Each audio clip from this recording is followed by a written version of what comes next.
On Halloween night in the small town of Hollow Creek, the streets were alive with the sound of laughter and the rustle of costumes. Kids darted from house to house, filling their bags with candy, while adults mingled at spooky-themed parties. But amid the festive atmosphere, a dark shadow lurked. 12-year-old Mia, dressed as a witch, decided to venture out with her friends a little later than usual. They planned to hit the last few houses before heading home. As they strolled down Maple Street, the air grew colder, and the laughter faded. They approached an old abandoned house at the end of the block, its windows boarded up, and its paint peeling away. The kids dared each other to knock. Mia, feeling brave, stepped forward. As she raised her hand to knock, the door creaked open. A figure stood in the doorway, cloaked in darkness. "Come in, children," the voice rasped. For a moment, curiosity overpowered caution. The other kids hesitated, but Mia felt an inexplicable pull. "Just a quick look," she insisted, stepping inside. The air was musty and cobwebs hung from the ceiling. Her friends lingered at the door, but she was already drawn into the shadows. As she wandered deeper, the door slammed shut behind her. Panic set in as she turned to find the figure now looming closer, revealing a pale face hidden beneath a mask. "You shouldn't have come here," it hissed. Outside, her friends banged on the door, but it wouldn't budge.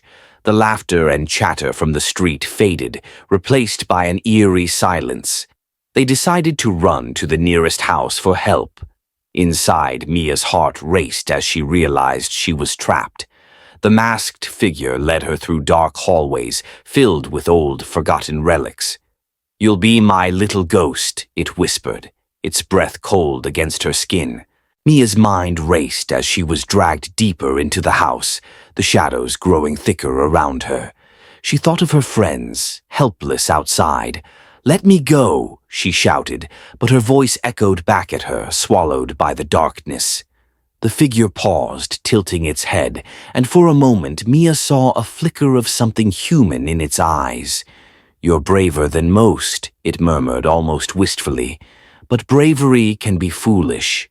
Just then she remembered the stories she'd heard about the house, the legend of the lost children. They said it was cursed, that anyone who entered would never return. Gathering her courage, Mia took a deep breath and began to speak, hoping to connect with whatever humanity might still linger in the figure.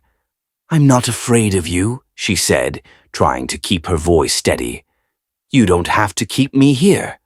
The figure paused again, as if considering her words.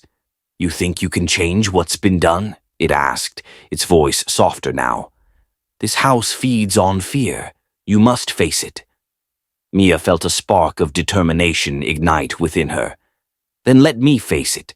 I'm not afraid of shadows or ghosts. I'm here because I chose to be." For a heartbeat, the figure wavered. "Very well," it hissed, stepping aside. "Prove your bravery." As she ventured forward, Mia stepped into a room filled with mirrors, each reflecting distorted images of herself, her fears and insecurities magnified. Shadows danced around her, whispering doubts, but she stood firm. "I am Mia, and I won't be afraid." Suddenly, the mirrors shattered, and a blinding light filled the room. When it faded, she found herself standing outside the house, her friends looking terrified but relieved. The door swung open, and the masked figure stood in the doorway, now stripped of its menacing aura, revealing a sad, ghostly figure. "You've broken the curse," it whispered, its voice echoing like a distant memory. "Now I can finally rest." With that, it faded into the night, leaving only the echoes of its sorrow behind. Mia's friends rushed to her side, eyes wide with awe and concern. "What happened in there?" one of them asked, trembling. "I think I helped someone find peace," Mia replied, glancing back at the house. Though its windows remained dark, she felt a sense of closure. Hollow Creek would sleep a little easier now, and so would she. As they walked home, the laughter of children returned to the streets, the air lighter, the shadows less foreboding. Halloween would come again, but this time it carried a new story, one of bravery, compassion, and the strength to face the darkness within.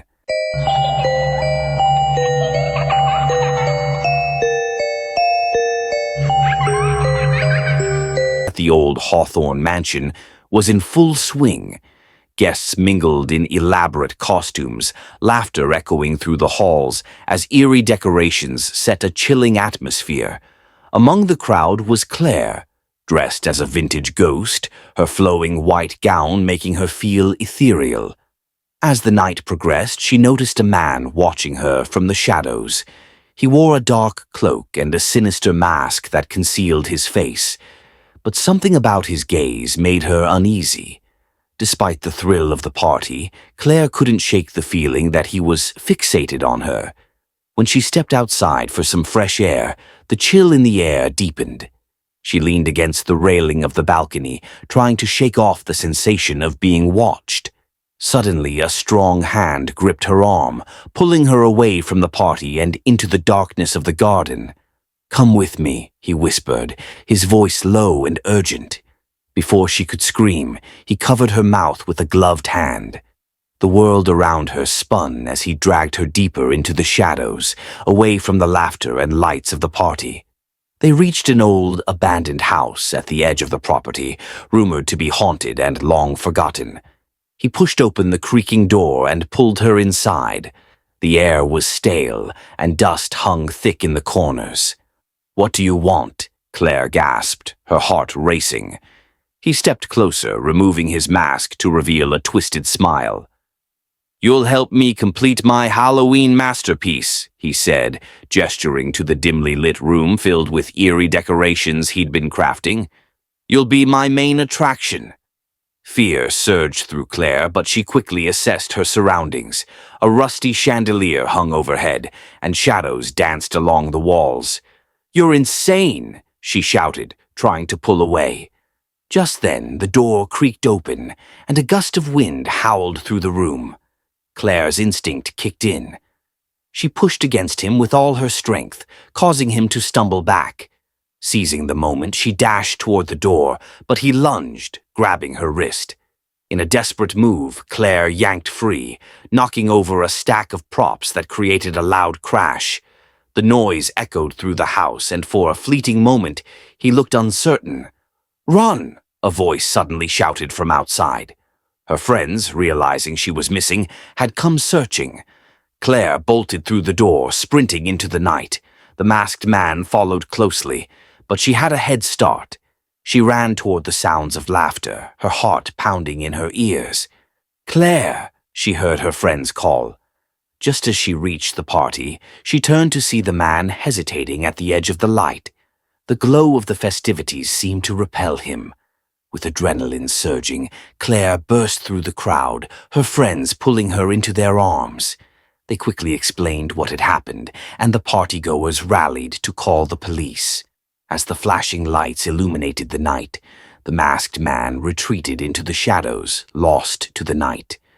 The police arrived shortly after, scouring the area but finding no trace of him. Though shaken, Claire was safe. The haunted house tale of the night would be one of caution and bravery, a reminder that sometimes the scariest stories are the ones that unfold in the real world. From that night on, Claire would always remember to trust her instincts, especially on Halloween.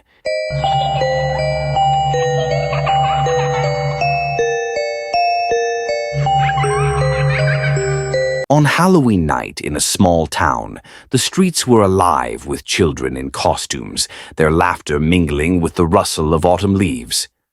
Among the trick-or-treaters was a clever girl named Lily, dressed as a witch, who had heard whispers of a haunted house at the edge of town. Curious and brave, Lily ventured toward the old mansion, rumored to be the lair of a mysterious figure known as the Phantom.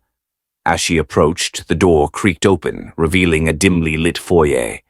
Despite her better judgment, she stepped inside, her heart pounding with both excitement and fear.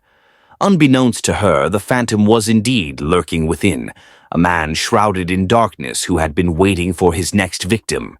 He had a reputation for snatching children from the neighborhood, using the Halloween festivities as a cover for his sinister plans. As Lily explored the house, she stumbled upon a hidden room filled with cobwebs and eerie shadows. Just as she turned to leave, the phantom appeared, his face hidden beneath a mask. "You're not leaving, little witch," he hissed, lunging toward her.